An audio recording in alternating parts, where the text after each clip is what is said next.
Hoy el Uruguay está discutiendo algo que para mí también es digno de un conventillo. En el conventillo, viste que es la gente que vive hacinada colectivamente, que iban porque no tenían otro lugar, viene del convento, la palabra conventillo, los conventos que daban hospedaje, hospicio, y la gente se iba hacinando, acumulando ahí, los muy pobres, los que no tenían posibilidad de tener una casa habitación, un apartamento. Y luego se desarrolló el conventillo como un fenómeno social, hoy los tenemos, los famosos conventillos del Cuarain, del Cordón, los conventillos desde los cuales salen los tambores. Ese conventillo es una vida muy característica, muy particular, que prácticamente carece de privacidad, no hay vida privada, es uno que habla del otro y de la otra, todos hablan de todos y todos hablan de personas y de las circunstancias de esas personas y no de ideas, porque no tienen la calificación intelectual ni cultural para hablar de ideas o para entrar en debates más profundos y con la proyección de lograr soluciones a problemas que se le plantean todos los días, sino que es una varaunda de pronto de griteríos, de acusaciones, de increpaciones. Ese es el conventillo. Uno incluso se pone muy feliz cuando alguien trasciende el conventillo, cuando alguien que está ahí superó eso, porque es un ser humano, un semejante que se superó y tiene que provocarnos alegría, salir de esa situación deplorable que descalifica la condición humana, la pobreza. Y en el Uruguay se vive la pobreza intelectual, la pobreza cultural, la pobreza económica, pero fundamentalmente en el ámbito político, dentro del sistema político y el sistema de opinión pública, a través de los grandes medios, se vive la pobreza intelectual que nos convierte el escenario público en un gran conventillo.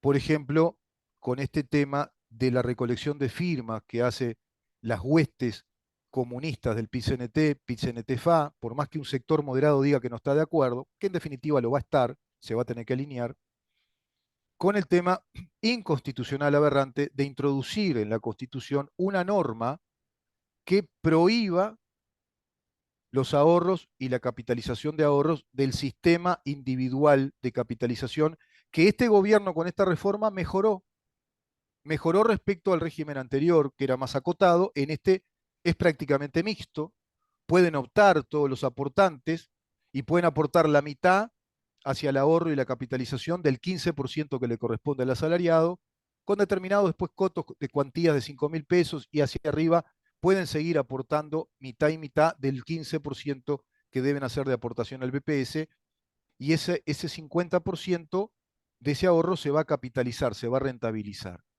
Los resultados de este sistema de las AFAPs, de los ahorros capitalizables, en el sistema anterior, te repito, acotado respecto a este, mucho menor la posibilidad, eran menores los derechos a capitalizar, arrojó ya la cuantía de 22.000 millones de dólares. Fíjate lo venturoso que es un sistema precisamente libre de capitalización, de rentabilidad, de colocar el dinero en una inversión, de invertir el dinero, que es una unidad de cambio, pero también es una unidad de inversión, es una unidad de ahorro y es un objeto de intercambio, también un bien en el mercado de la oferta y la demanda. Fíjate vos la ingeniería matemática que tiene la economía ya desde la escuela de Austria para acá, cuando nos explica que la economía es en rigor resultados matemáticos, resultados de producción, de rentabilidad, de utilidades marginales según lo que se invierte. Eso es lo que se desarrolla en el Uruguay con este sistema de la capitalización y el ahorro, ya provocando que Uruguay tenga un capital de 22.000 millones de dólares, un capital social que está invertido en empresas, está invertido en el shopping Montevideo, está invertido en varias empresas en Valentines, se va a invertir en complejos inmobiliarios, se sigue invirtiendo en distintos fondos de inversión, también se puede invertir en el exterior. Eso hacen las AFAPs como empresas, por supuesto, profesionales que asesoran a todos nuestros compatriotas que optaron y ahora pueden hacerlo voluntariamente, optar por ese 50% de aportes al ahorro individual para capitalizar. En eso mejoró muchísimo esta reforma. Y en ese sentido, es evidente que ahora va a cuantificarse mucho más, porque ahora hay más cuantía de dinero para acumular colectivamente y producir mayores intereses y mayores posibilidades de inversión. Imagínate que se puede duplicar la cifra o más, porque es progresivo además el interés, porque es un interés compuesto, se te va acumulando progresivamente, entonces vos reproducís como conejos tu dinero. Es muchísimo más ventajoso que el sistema del reparto. El sistema de reparto, ahí vemos claro, a modo de laboratorio, cómo funciona el mundo capitalista y el mundo socialista. En este sistema mixto podemos ver la Corea del Norte y la Corea del Sur. La Corea del Norte, el sistema de reparto, la repartija social, el Estado que se hace cargo de todo, tiene que obtener recursos monetarios, transferencias por varios lados, el 6% del IVA, a su vez partidas especiales que se determinan desde la ley presupuestal y después las rendiciones de cuentas, por lo general están entre los 500, 600, 700 millones de dólares que el Estado uruguayo, todos nosotros, tenemos que darle al BPS todos los años porque no le alcanza la guita, y que gastan 10.000 millones de dólares por año, provocador del déficit, es uno de los generadores del déficit, desde esa parte del pilar de reparto, la Corea del Norte. La Corea del Sur, que es capitalista, no, ya produjo 22.000 millones de dólares y va a seguir produciendo y va a haber más inversión y eso favorece al ahorrista que va capitalizando su dinero, que lo va multiplicando por un 300%, 400%, integra su patrimonio, usa ese dinero como quiere, el dinero capitalizable, rentable, tiene cuidada siempre su base de ahorro, eso está controlado por ley desde el Banco Central del Uruguay. No es una timba, como dicen los de Cabildo Abierto. No, no es una timba. Esto es un sistema racional, científico, de inversión y de rentabilidad de la inversión. Ese es el capitalismo. Este no está produciendo déficit, está produciendo capital. El otro produce déficit. Bueno, desde el PICNT te dicen que este sistema de Corea del Sur que produce el capital hay que prohibirlo, pero hay que prohibirlo por constitución además. Que nuestra constitución nos diga que la capitalización y el ahorro que hacen los uruguayos se tiene que prohibir y que empresas que legítimamente operan en el mercado como empresas profesionales necesarias para asesorar en la inversión se tienen que prohibir dentro del régimen de la previsión social. Un disparate, una aberración, un atentado terrorista desde la revolución marxista gramsciana que va camuflando, va dando la apariencia de que actúan dentro del juego democrático por la vía del plebiscito, de recolectar firmas, de obtener la voluntad de ciertas mayorías, de las firmas que se requieren según la ley de la Corte Electoral para habilitar a un plebiscito y después entrar en el juego aleatorio de ver cuántas mentecitas uruguayas entienden estas cosas o no, y van a quedar todos vamos a estar embretados en un debate de conventillo que atrasa al país, que desgasta, que desgasta el sistema político, que vamos a hablar y vamos a gritar y vamos a discutir un tema absolutamente absurdo, te agrego, igual estúpido, pero te agrego criminal, criminal. Viste que acá llega Rubén Holmes, voy llegando al en donde estamos, haciendo la pista, un trabajo deductivo como Sherlock Holmes y llego al criminal. El criminal es Pizza que viene haciendo actos criminales desde hace más de 15 años, más de 18 años, y que nos cooptaron el país legislándolo ya desde la revolución marxista gramsciana por la vía de la revolución pacífica, le llaman ellos. Ojo que atrás están todos los grupos armados, están los narco lavadores de dinero y están todas las organizaciones narco que presionaron desde el abogado Camaño, que fue el creador de este código del proceso penal que viola la Constitución, para que Fossati sea sacada y nos siga descubriendo la mega organización de mafias rusas, chechenas, albanesas, etcétera, que están operando en el Uruguay desde la época de aquella secretaría privada que instaló ilegalmente Mujica en el año 2013. ¿Viste cómo se llega trabajando en investigación? Por deducción nada más, ¿eh? Y los hechos van hablando solos.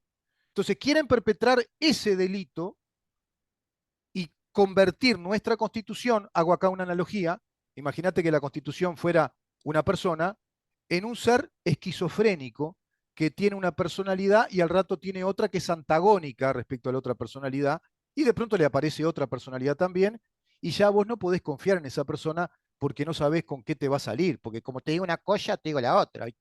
Te digo la cosa, pero te digo la otra.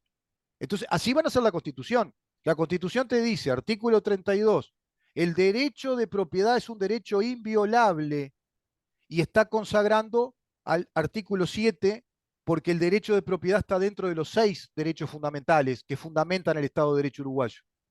¿Vieron cómo llegamos? Soy un poco larguero como el presidente, pero ¿vieron que llegamos?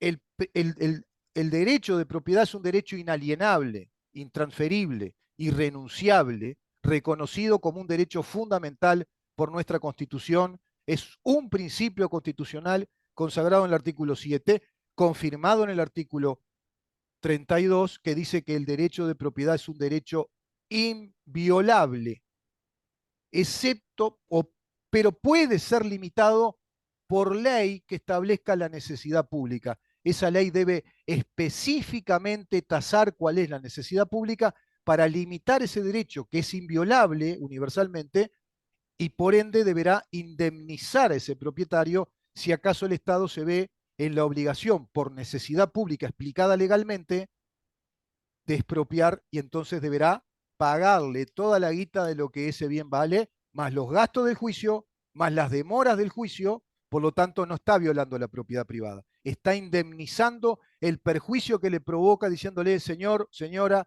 o usted familia se tienen que mudar porque acá viene un gran puente o se va a hacer un subterráneo, es algo de necesidad pública y por ley se tiene que establecer todo eso y decir cuál va a ser la cuantía indemnizatoria. En este caso, estos delincuentes lo que están diciendo es que van a llevar adelante un plebiscito para sacar esto que rentabiliza y que concentra riquezas de las AFAPs y que se prohíba por la Constitución lo que la Constitución dice que es un derecho inviolable, el derecho de propiedad y el derecho a emprender legítimamente, el derecho a la actividad comercial, a la actividad empresarial.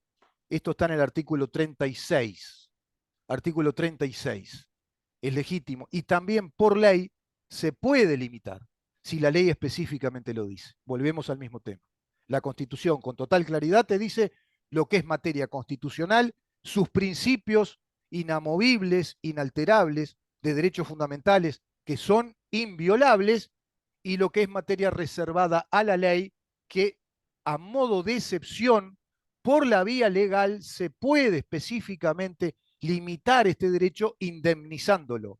Estos delincuentes dicen que serán confiscados para llevar todo ese dinero, esos 22.000 millones de dólares de patrimonios particulares, tanto de los ahorristas como de las empresas que ya invirtieron, más también las AFAPs, eso el Estado se los va a robar por constitución para trasladarlo al BPS. ¿Vieron el conventillo? Pero es el conventillo para discutir si perpetramos un crimen o no. Es tremendo el tema. Si quieres un conventillo, qué sé yo, porque no me gusta la cara del otro, o porque yo quiero pintar de verde la pared y el otro la quiere pintar de rojo. No, no, este conventillo es para ver si perpetramos el crimen o no, y a ver si convencemos a un montón de pavote para que sin darse cuenta en colectivo cometan el crimen y digan, ¿vieron? Está avalado democráticamente porque la mayoría dijo que había que introducir en la Constitución eso. Esa mayoría inadvertida de todo esto, que no conoce esto, inducida, manipulada, porque ahora va a venir una campaña enorme de manipulación de la opinión pública, precisamente podría llegar a perpetrar el crimen constitucional del Estado de Derecho sin darse cuenta. Eso se llama control mental, propaganda, manipulación y control mental. Eso se está aplicando en Uruguay todo el tiempo, desde la prensa mediática grande, desde la estructura del sistema político uruguayo. Vamos a una pausa y ya recibimos al capitán de vuelo Rafael Alonso. Quédate ahí. Buscamos, preguntamos, estudiamos, investigamos y publicamos para saber en dónde estamos. Idea y producción de Organización Libertas, www.libertas.uy. Conduce Rubén Muyano.